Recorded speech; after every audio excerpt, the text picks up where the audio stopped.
You're listening to the Analuia podcast, where faith and animation collide. Each episode will discuss the various topics in animated movies and TV shows, while also sharing our thoughts and opinions as they relate to faith and spirituality. Get ready to raise a hallelujah. It's time for Analuia.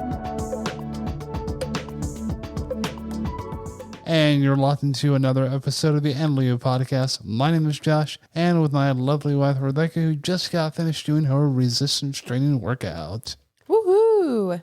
That's right. We are strong. Yeah, going strong on 7 weeks of your PCOS program, right? Yeah, that's right.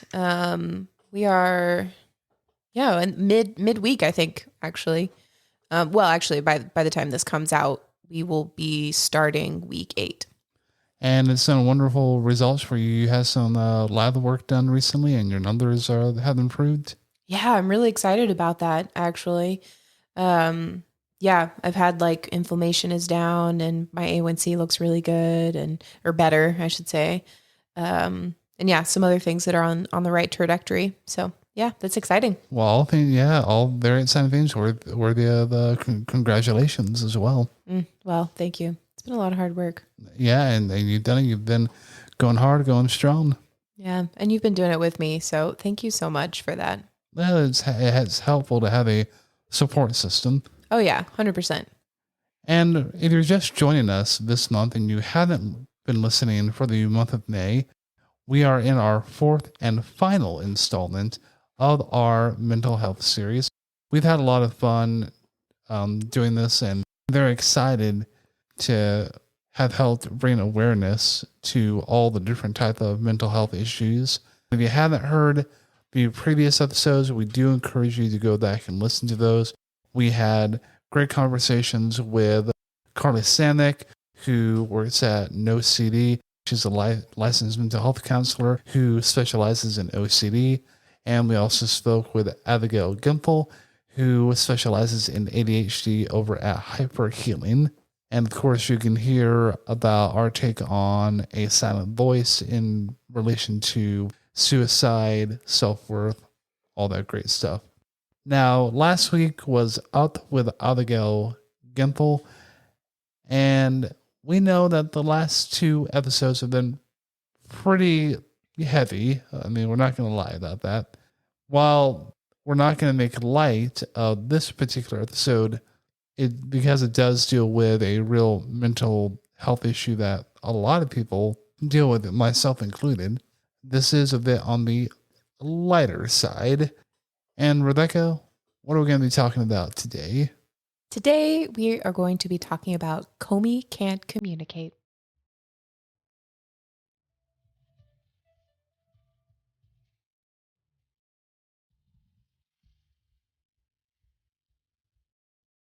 So we're starting the mood off right, trying to get you, pumped up and just trying to, set the tone.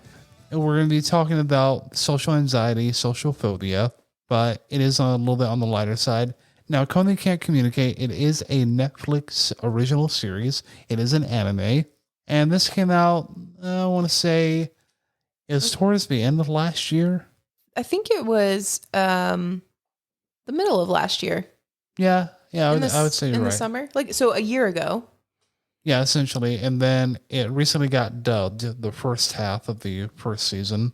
Well, a lot of people say it's the second season, but to me, I don't know if we've talked about this on the show. I think we might have. I think we have, or I think we've talked about it with a guest in maybe off the record, maybe when we weren't recording. Yeah.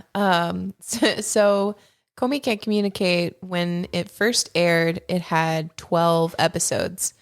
And now I think they're working on probably another set of 12. Anime typically follows this pattern of having either 12, 16, or 24 episodes. Most of the time, that's how many episodes they have. So it's really weirds me out when there's 13 episodes. You're like, why? with the exception of if you have 12 and then the 13th is like an OVA. Yes, that's an exception. That where it's kind of like a one-off. It's not really central to the story. Yeah. It was made so much. It was made more so for like, hey, what if they did this? Mm-hmm. Or it came out like much later than the original series. Right. Because it truly was a special. And we're actually going to be turning the tables on this episode because if you listen to our Silent Voice episode, Rebecca shared a personal story of the depression and tendencies that she went through. In this episode, I will be sharing my personal struggle with social anxiety, issues with kind of contributing to conversations in large groups. If you read our blog post titled Lost for Words, I kind of go into that a little bit. That was posted earlier this week. So we're going to get right into it. Now, social phobia or social anxiety can be described in many ways. Rather than explain it to you, well, first of all, we're going to tell you a little bit about the anime. So we told you kind of like when it came out, and we played you the opening theme song, a little bit of that. Komi Can't Communicate is about a character named Komi, and Shoko Komi. Shoko Komi, yep. And she goes to this high school, and there's this other kid named Tanado who kind of just wants to have a normal high school experience. That doesn't end up happening. Although it kind of does. Well, because, you know, what your experience is what it is. Well, going back to Komi, she has this fear of talking to people. Like she can't, in the beginning of the series, she does not like say a word. If she does, it's like a little bit of a stutter. Well, in front of people, but you see even in the first episode that she can talk when she thinks no one's listening, right. No one's around, just fine. It's that social interaction with others. Exactly. And her goal, Tanado finds out, is she wants to make 100 friends. Which that scene. Yes, so I good. have a clip that I'll play from that in just a moment. But getting that to the theme and the topic of this episode being social anxiety, there is more so a statement that is made at the beginning, and I think a little bit at the end of each episode. Yeah, sometimes they do both. Sometimes it's only the beginning. It changes. Correct. And rather than try to repeat it, I'm actually going to play that clip. When a person has extreme social anxiety, also known as social phobia, they struggle to communicate with others. Here's something to consider. They are only struggling. It doesn't mean that they don't want to form long-lasting connections or friendships. And I think that's very important to keep in mind when we're talking about extreme social anxiety, and in terms of this anime as well. Yeah, Komi definitely has the extreme version of this this anxiety, and I think that's important to remember. Not everyone's like this, but there are people who do suffer from extreme social anxiety. Right. I'm more on the lower moderate end of that. It's not where I completely like freeze when somebody's talking to me. And I'll get into that a little bit later as kind of my experience. But with Komi, she's seen as somebody who is very, very prestigious, very high up. So much so that people make concessions for her to not have to like speak. There's a scene where she's asked to read aloud from a book, and she just stands there and they're all sitting there watching, and the teacher is like, you know what? It's pointless to read aloud. Everybody read silently.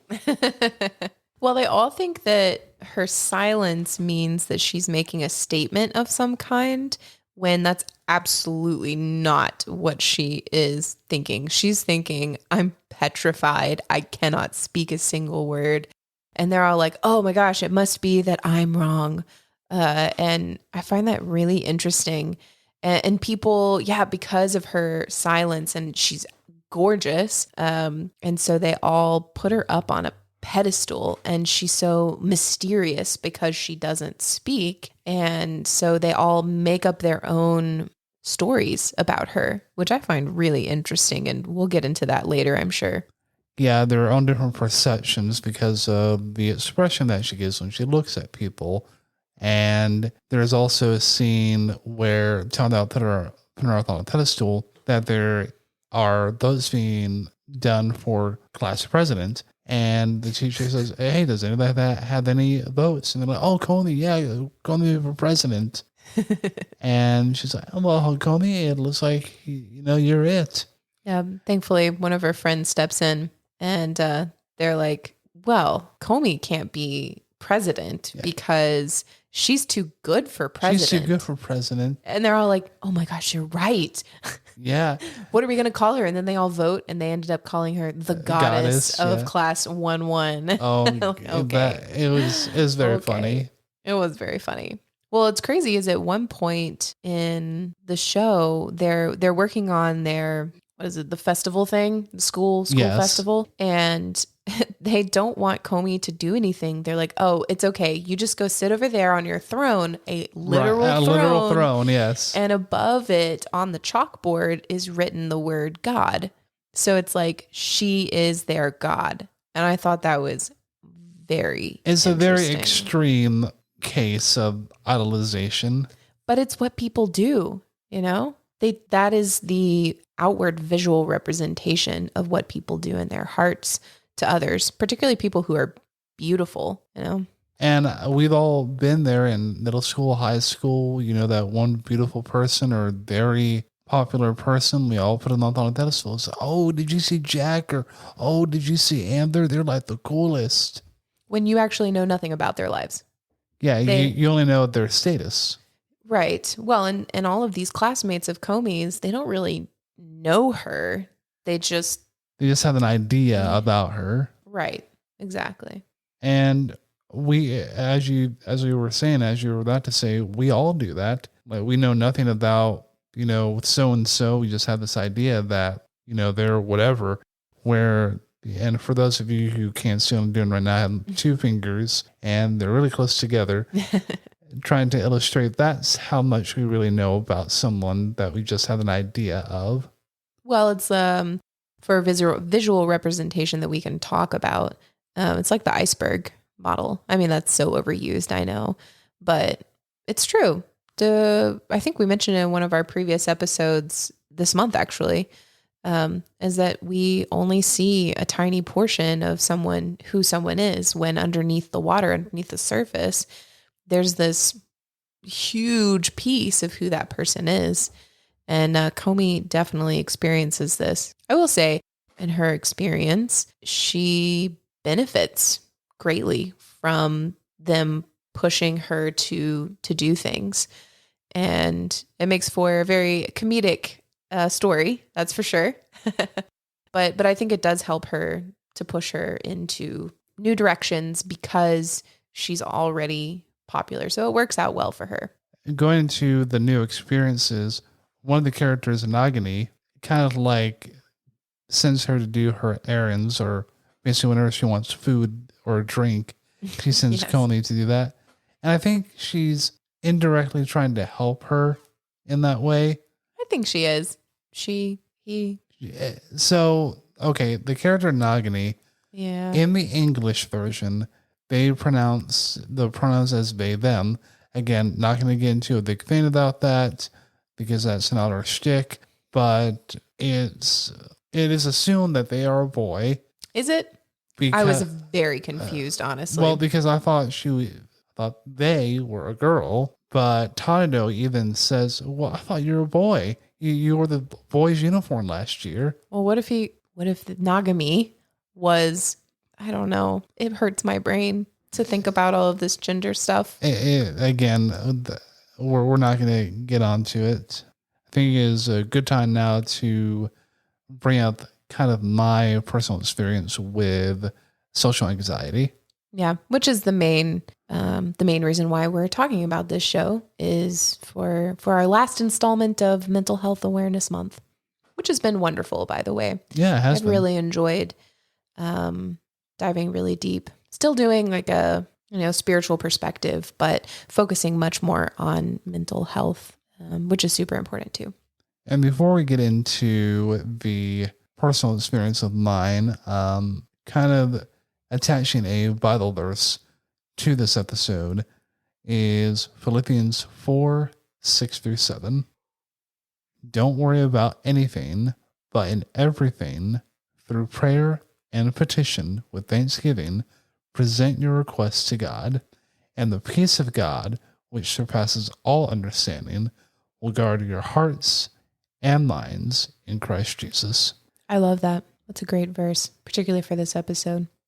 When I was going through kind of like verses that would be a good illustration for this from a biblical spiritual sense, and that really stuck out. And I was like, well, yeah, I mean, if we commit ourselves to prayer, thanksgiving, fasting, whatever it might be, those of us who have social anxiety shouldn't be so consumed by the irrational fear, because his, meaning God, Christ, his understanding surpasses all fear.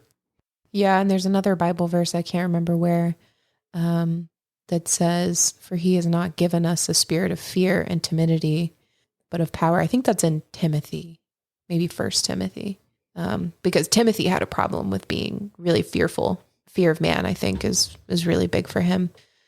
So Paul tells him, hey, God did not give us a spirit of fear. He's given us a spirit. The Holy Spirit inside of us is powerful and peace and all of those wonderful things. Absolutely. Could not agree more with that. So with that, I'm going to get into my personal experience with social anxiety. This stems from a speech impediment, as many of you may know or may not know, because it doesn't come out that often on the recording, is I grew up with a speech impediment. I went to speech therapy probably all throughout elementary school and a little bit of middle school, because I had my problems with my S's, my P's, and my R's a little bit.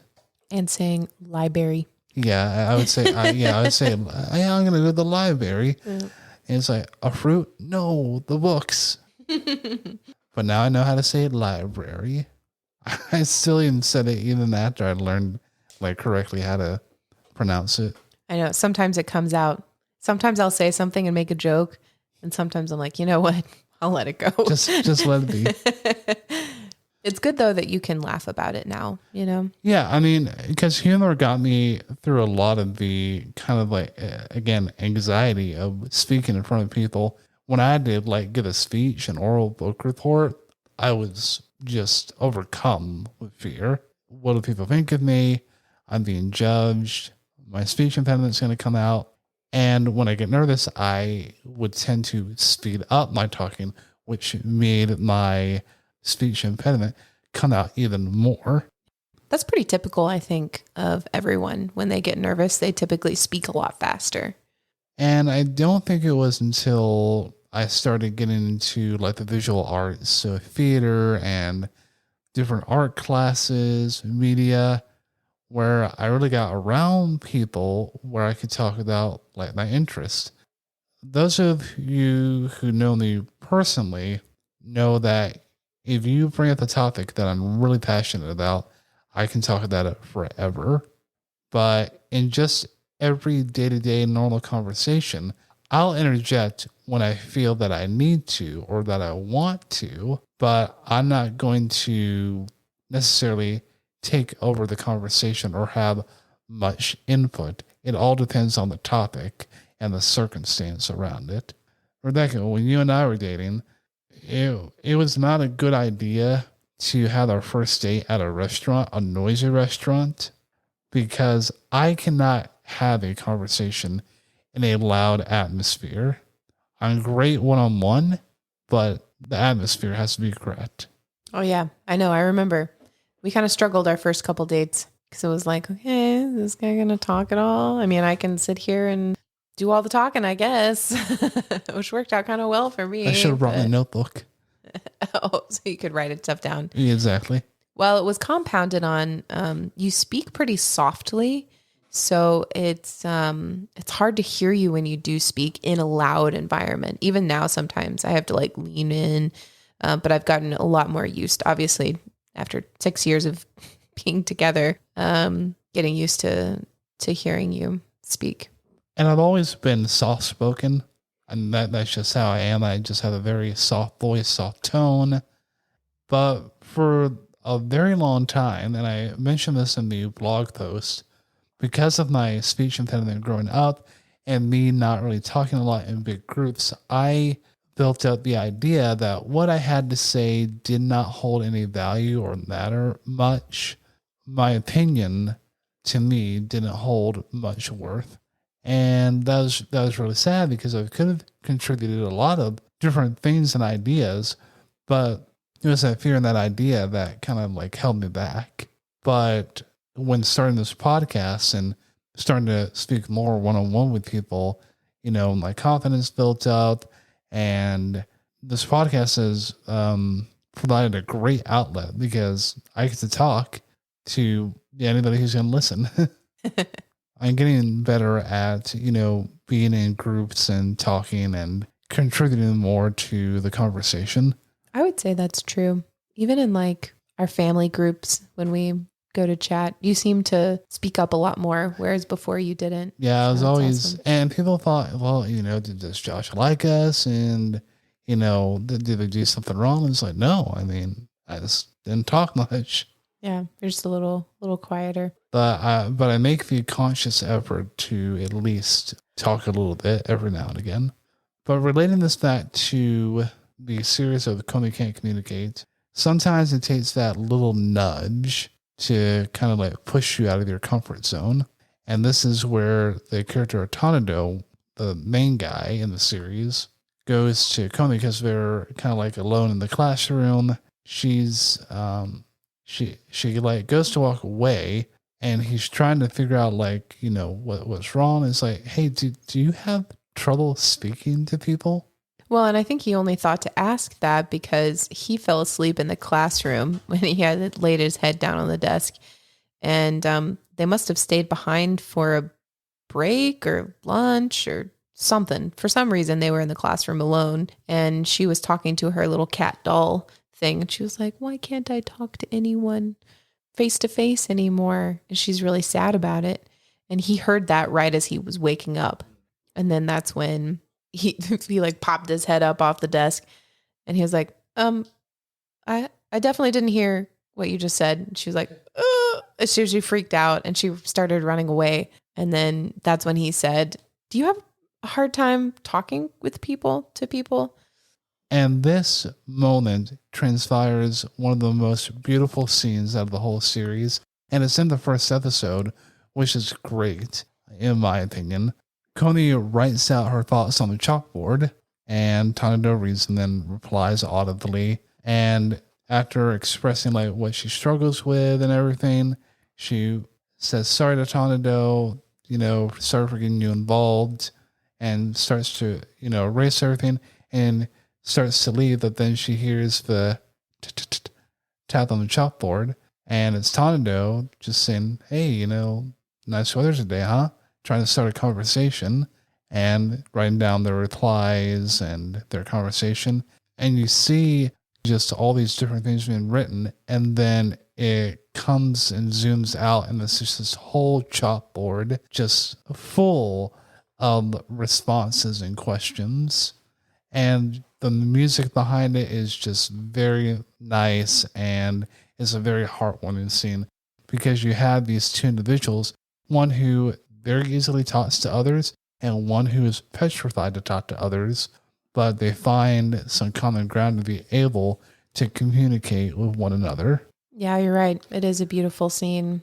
I do think it is more impactful in the Japanese version. It is, because there's no real like dialogue. Yeah. It's all subtitled what you're seeing. Right. And I did like that. Yeah. For dubbed, it's great, but I felt the Japanese original subtitled version does it more justice in a way. Well, right. What I was going to say was I understand both I really like the Japanese, but it was really hard to read all of the subtitles. Well, because it goes by so fast. Right, exactly. In that particular scene. Yeah. But this goes into Tanado asking what Komi's ultimate goal or dream is at this point in her life. We've already discussed what it is, but I'll go ahead and play that sound clip. Do you have a dream, Komi? I want to make 100 friends. Please don't laugh. Really? I love that idea! Then you only have 99 left, because you just made one. So cute. So moving. And she has this look on her face, and she, like, the light bulb just clicks. It's like, it's that easy? Yeah. It is pretty easy to make friends. Well, okay, as an adult, it's much harder to make friends, I feel like. It is. So much work. But when you're at school, you're all just kind of at school all the time, and you don't have to work super hard to be friends. Now it's like, well, I got to coordinate my schedule. I get off work at this time, and we're doing this afterwards. I got to work out. Yeah, I got to work out. I got racquetball practice and all this stuff. It's crazy. And I think that's why a lot of people get involved in like community groups, like community softball and these different like special interest groups. Yeah, I think so too. I think that's why church is such a great place as well. It is. Because you can make friends, and not only church, but like small groups in church. For me, that's where I find the most meaning. That's why I'm glad. Yeah, absolutely. That's why I'm glad that our church focuses a good bit on fellowship. We do. We've got like potlucks and things. We just need to like actually go. Yeah.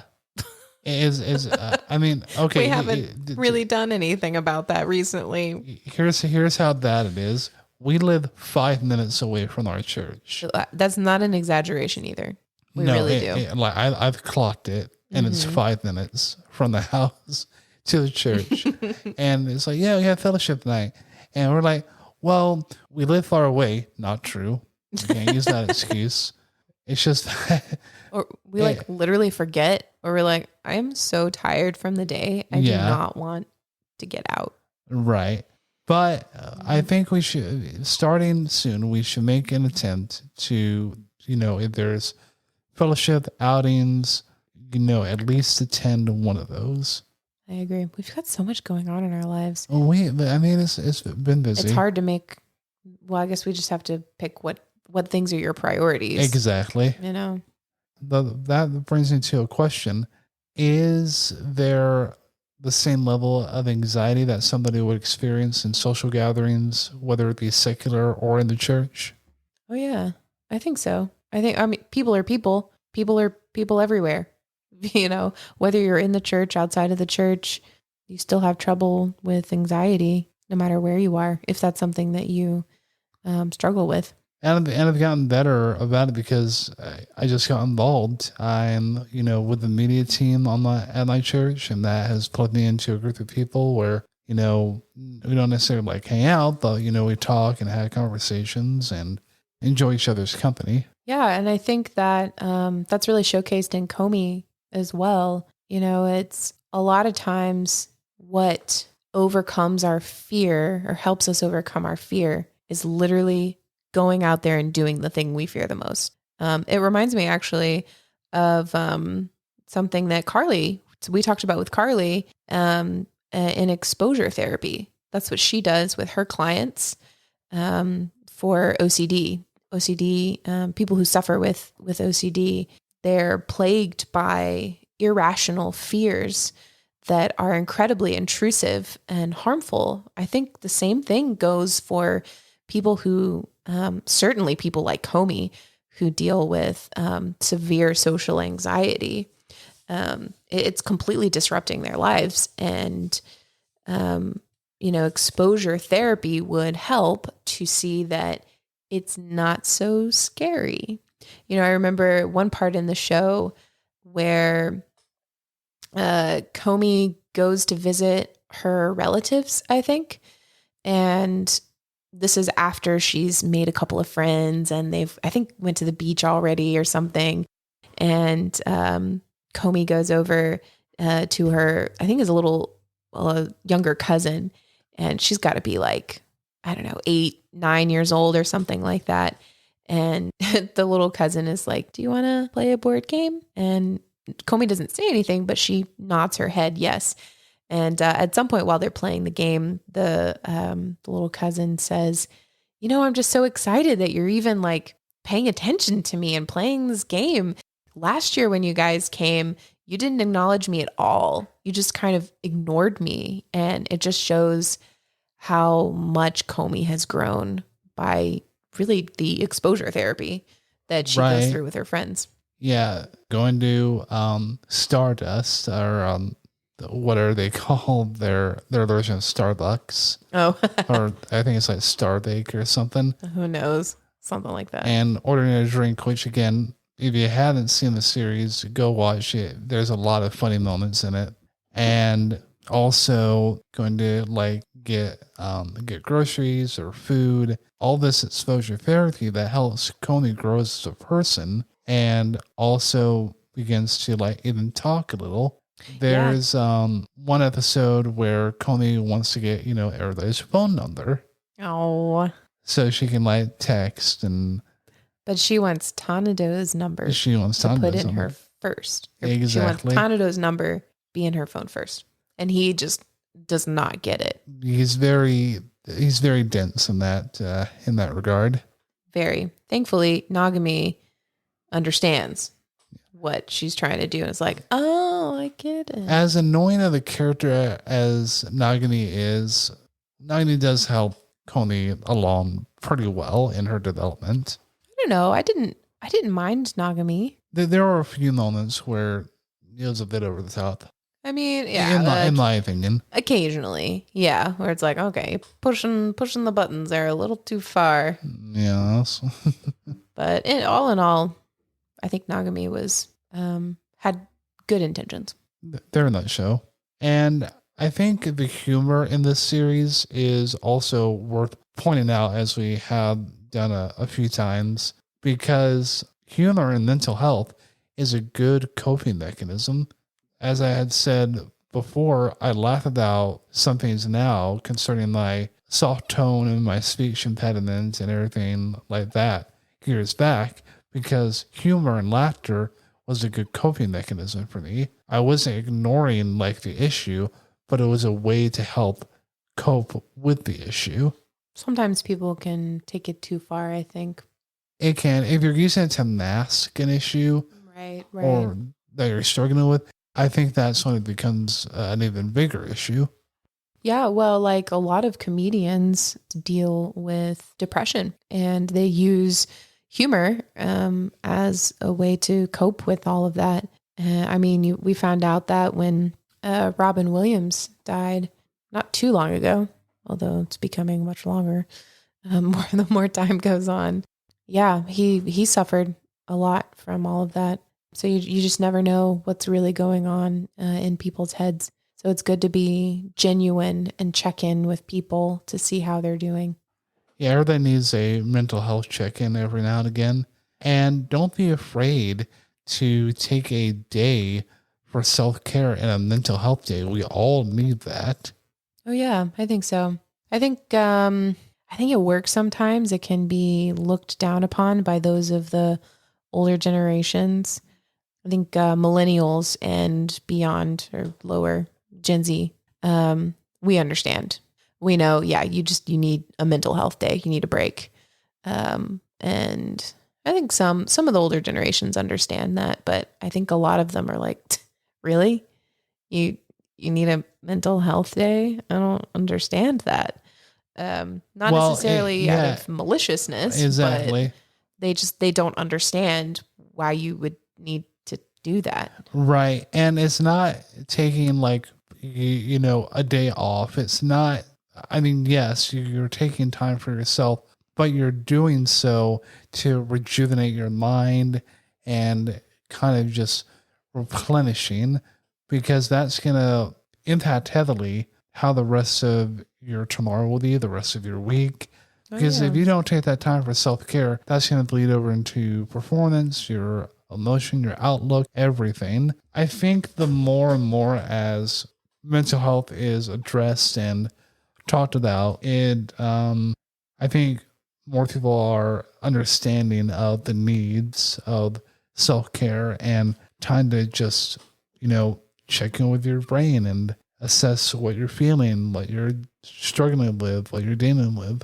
Oh yeah, there's lots of different ways that we can do that. And I think we've talked about this, I think, in the Inside Out podcast, but the pandemic really shed a lot of light on mental health issues. And, in a way it's awful that people are now dealing with so much, but also I think it was kind of always there. And now it's just brought to the surface with the pandemic. So, right. 100%. And I think for me, because I work from home, like I haven't been inside of an office in 2 years, a little bit over 2 years. On a consistent basis anyway. Correct. Yeah. There is like a shared office space that we'll use and I'll sometimes go there. But the first year, I didn't leave the house, but very rarely. And I kind of had to retrain my brain to learn how to like go out and socialize. Oh my gosh, yes. I think so many people had to deal with that for being in quarantine basically for so long. It was a long, long time. It was. Even when I would go out to the store, when everything was like done with lockdown, I would not look people in the eye. I would just kind of like keep my head down, get what I need to get, not make any attempt to like acknowledge anybody. You were like Shoto, right? Is that his name from A Silent Voice? Shoya. Shoya. Ugh. Okay. It's kind of close. Yeah. With all the X's on the faces. Yeah, exactly. Yeah, and I kind of felt like that. Not that I was, not that I was trying to be a loner or anything. I felt we were in a situation where maybe this is the wrong term, but you need to look out for number one in your family and nobody else.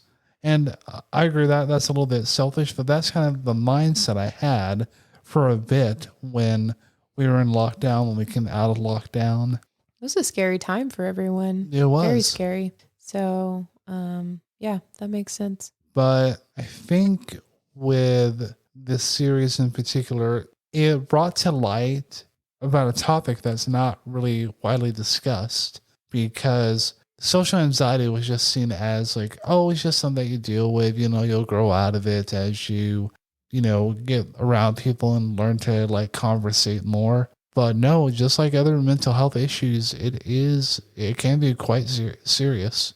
Oh yeah, it can be debilitating.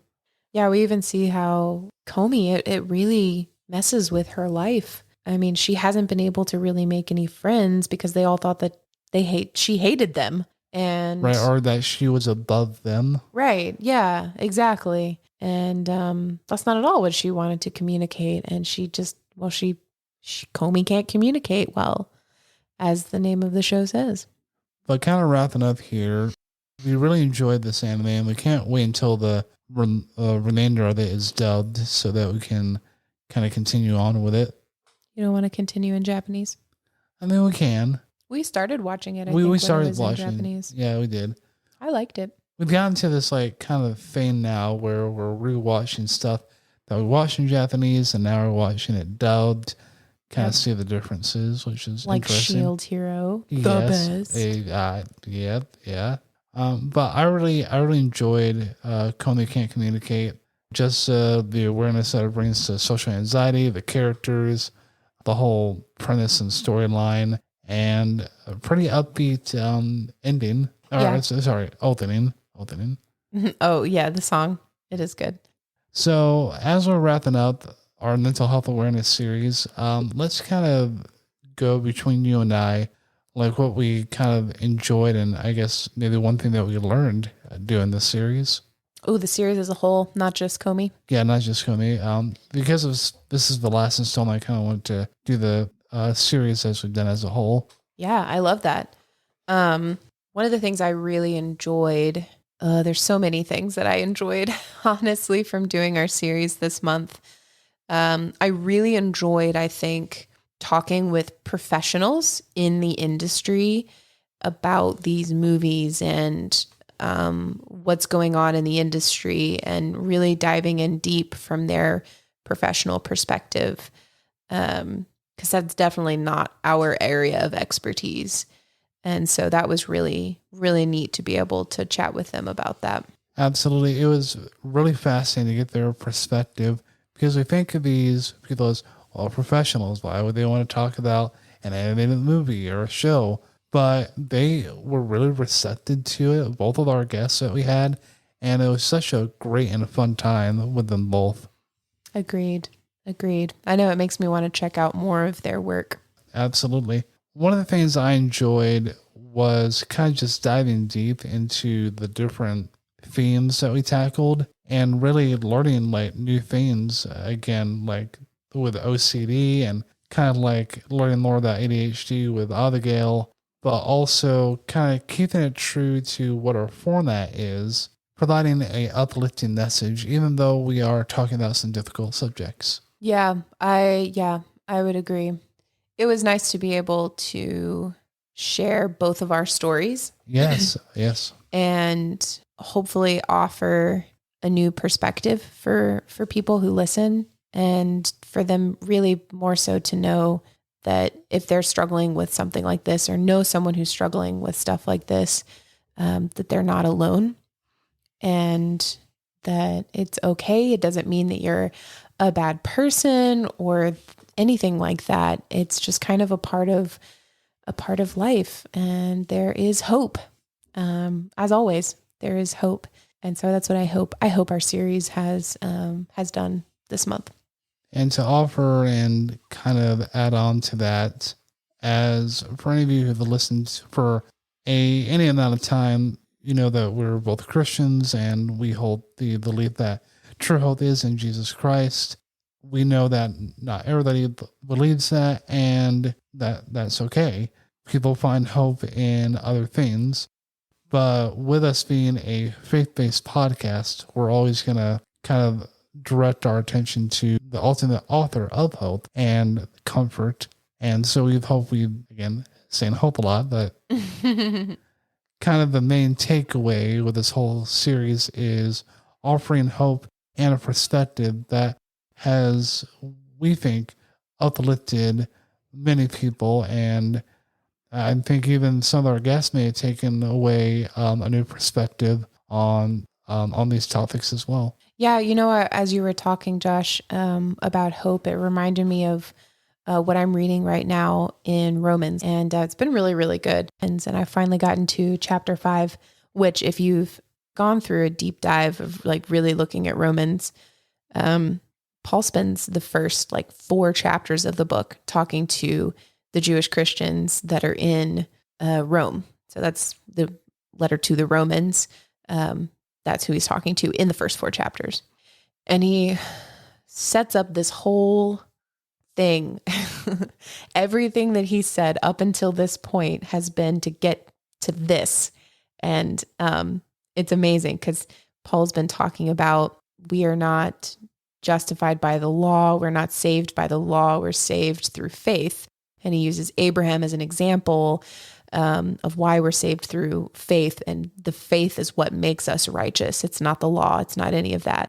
And he says in the beginning of chapter 5 here, therefore, since we have been justified through faith, we have peace with God through our Lord Jesus Christ, through whom we have gained access by faith into his grace in which we now stand. And we boast in the hope of the glory of God. Not only so, but we also glory in our sufferings, because we know that suffering produces perseverance. Perseverance, character, and character, hope.